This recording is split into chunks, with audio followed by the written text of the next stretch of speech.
Hi, in this video I'll show you how teachers can create assignments in EAT and walk you through the options step by step. On the Start page, you'll find two menus, Assignments and Ongoing.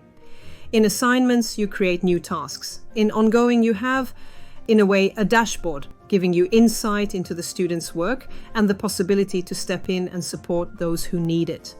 When you want to create a new assignment, go to Assignments. Here you'll see an overview of the subjects you teach. As a subject teacher, you'll see your own subjects, and as a class contact, you'll see all subjects for your class. To create a new assignment, click the plus icon.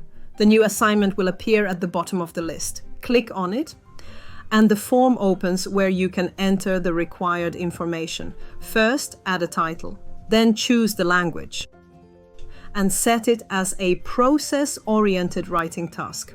This means that students write a first draft, a second draft, and finally, a final version that is submitted for assessment. And remember, it is always the teacher who is responsible for giving the final feedback.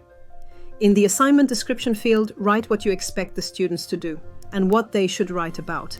Then set the start and end times that define when the assignment is available.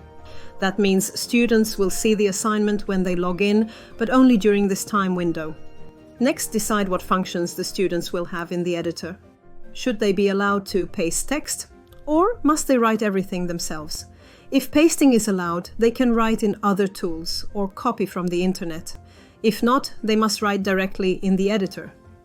Then choose the editor functionality, Simple Editor, with headings and lists, Limited Editor, with a few more options, or Full Editor with images, videos, links, and more.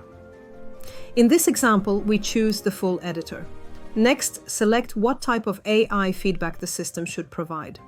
For EAT, we choose EAT instructions designed for English. This ensures the students receive the kind of feedback an English teacher would expect. You can also enable or disable pre-processing.